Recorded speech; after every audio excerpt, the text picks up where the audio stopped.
maxaa ka shaqaysaa? Waxba kama shaqeeyo joog baan Guriga aad degan tahay imisa qof ayaa ku noolay maxayse kala ahaayeen? korsada aan haysto iyo Sabriin 14 qof baan ahay. 14 qof ciyaalkaaga intee ugu weyn? Ilmaha ugu weyn intee jira? Uradkayga Intee jira? 17 sano. 17 sano. Kan ku xigana 14 sano. 14 sano. Muuqaalada xafiiska xeer ilaalintu uu soo bandhigay ee jirdilka marxuumadda ku yaal ay ka muuqdeen yaa ka duubay? Aniga ma duubinta waxaas shaqo ku meel duubista waa arkay meesha soo bandhigay laakiin ma duubin mana ka warqabo. Xariga yaa ku xiray marxuumadda? Maxamadaas weligay xarig lama aadin inaa sheegukaas hadda meesha la soo bandhigay la dhaca maahan weligay xarig iyo xirxirmo iyo duubis midna lama aadin. Gurigaaga waxaa ku xirnayd CCTV camera yaa ku xiray? ujeedadu se maxay ahayd ugu xidhay? Anaa ku xiray hadda ka hor 2019 dhamaadkeedii waxaan galay cunuga mataana ah gabdhihii shaqaalaha ahaa laba gabdhood walaala abi ahaayeen midna ilmaha u qabsaday midna guriga anna intuu odayga maqan yahay maamadan keergareyn jiro hay jiro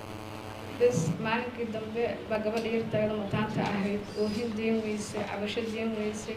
maamadaas salaad duxa u weyseeyay beeshinka ugu weyseeyay anoo soo wada oo aamusan baa daaqadii aan marayay waxaan isir fiiri gabadha yarta wixii la ooyeyso macaanaysa siin miyay ka seexatay mise gabadhii shaqaalaha ahayd ilmo yarka ahaayo 40 aan kula jiray lug beec waxay kala dhacaysa afka wiilka yarkaan ugu guday gabadha oo hin badneed oo cabasho badneed cunka mashida badneed walaasheed baan jikada uga yeeray waxaan idin kaala arag gabadhaan waxay sameynayso mana iskontarooli karo gabadhaan iga saarka kurintaana waxba u geysanin walaashaa ka bixi guriga fiirina waxay sameynaysa gabadh way fiirisay hooyadeed bay u wacday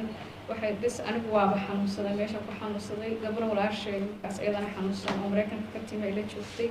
gabadhii walaasheed baa ii timi aniga meesha iga kaxaysay saasa igu kaliftay inaan ilmahayga siisi kaamla guriga ugu aan la socdo xaaladooda muuqaalada la duubay waxaa ka muuqda qof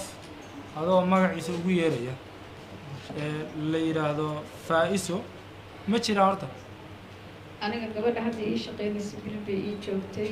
magac adag bay lahayd Faisa anaa marka wax fa ka bilaabanayo ahaa oo magac dheer ah waa kari waayay markaas waxaan ku Faisa ku dhahayaa maxay ahayd gabadhaas? waa gabar ii shaqeynaysa oroma ahayd meeda hadda aniga intaa xirnaa bay baxday baa la yiri tagtay maaqa meel ay aaday ujeedada muuqaalada marxuumadda looga duubayay maxay ahayd? taama garan karo muuqaalada waa la tusay saa oo aragtay baa ma duubay mana ogeyn telefonkeeda codadkaaga ka dhex muuqda markii adoo hadlaya waa la tusay laakiin ani ma duubin bajeedna kama ahayn CCTV kameradu ma waxay ku xirnayd qolalka oo dhan mise meelo gooni ay ku xirnayd? maya qolka ciyaalka la igu hayo iyo banaanka hore iyo jikada igu xirnayd saddexdaas ay xirnaa marxuumaddu qolkii seexan jirtay ma ku xirnayd? qolka ciyaalka la seexan jirtay ciidan muuqaaladan u diday ma jira adiga? maba ogeyn biyaa la wadaagay maalinkii dhaweyd baa arkay qofaan la wadaagin maaha qayb adigu aad sheegtay inaad odagaaga la wadaagtaa jidha soo ma? waa nadaafadda gabar uu abti u yahay oo reerkii haystay ah iyo asaga la wadaago maryahan hadda xafiiska xeer ilaalintu uu soo bandhigay diracyadan gabadhuna marxuumaddu ay qabtay yaa halka ku riday? ma aqaan walaal maryaha dhaqaa maalin habeenka ay dhimanayso maalinkeeda maryaha dhaqatay hadda maryahaana maryaha ay qabtay ma ahayn maryaha ay qabtay waa maryaha isbitaalka ku geynay weeye ay qabtay maalinka ay xirnayd maryahan ma aqaan gabadha maryaha waa tuuri jirtay waxaysa dhaqi karin qashinka ugu fadhi jirtay laakiin kuwan ayadu ma lahayd ayadaa lahayd laakiin goor la tuuray iyo goor meesha lagu riday midna ma aqaan galoofiska la soo bandhigay kii adiga mar aad qabtay soo ma? galoofis box baa aniga ii yaala box galoofis ha guriga ii dhex yaala maaha kaan qabay ma qabil baa ka soo wareegatay bil ka hor baa ka soo wareegatay cid kale oo guriga imaan jiray oon carruurtaada ahayn ma jira?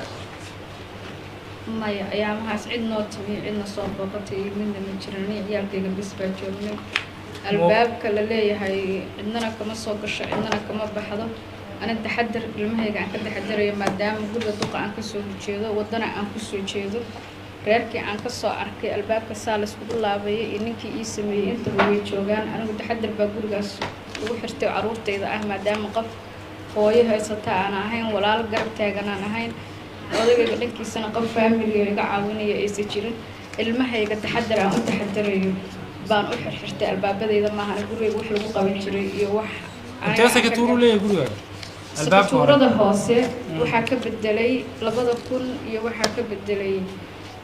18 miyaan ma aqaan odagaa noo sixi karaa aniga xasuusteeda saas uma fiicno laakiin mar hore aduu dhowr sano ka hor baa ka bedelay 3 cunugoo isugu kay xigta cunuga 14 jirka ah mid 13 jir mid 12 jir isugu kay xigay mar walba albaabku isku balqi jireen way carari jireen way bixi jireen markaasaan waxaan sameeyey sakatuuradii hoose waa ka guuray sakatuuro koraha ku xira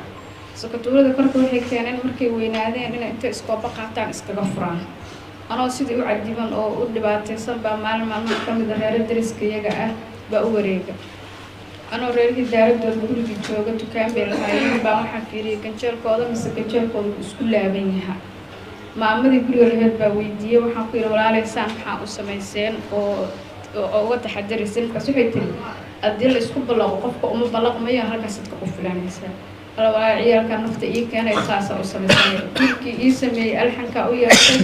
guriga reerkaan geeyey wuu soo arkay sidii buu iigu xira sakatuurada kor hadday sakatuuraysan tahay iyo haddaysan sakatuuraysnayn ilmaha kuma ay ballaqi karin oo kamay bixi karin saasaana ugu xirta waa mahadsanta maxaad maxkamadda ka codsanaysaa maxaa ka codsanaysaa maxkamadda codsigaaga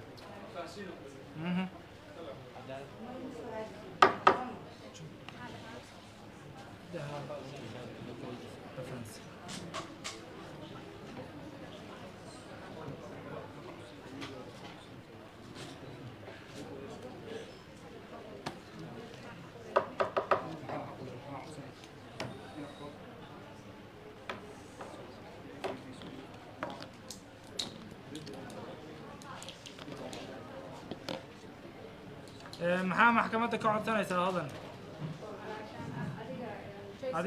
ها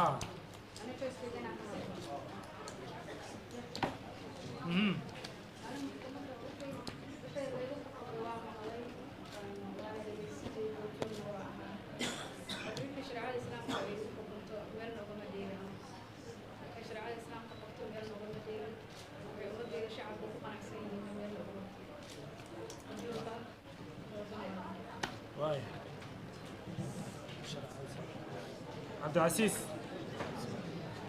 معاك عود سنة محكمة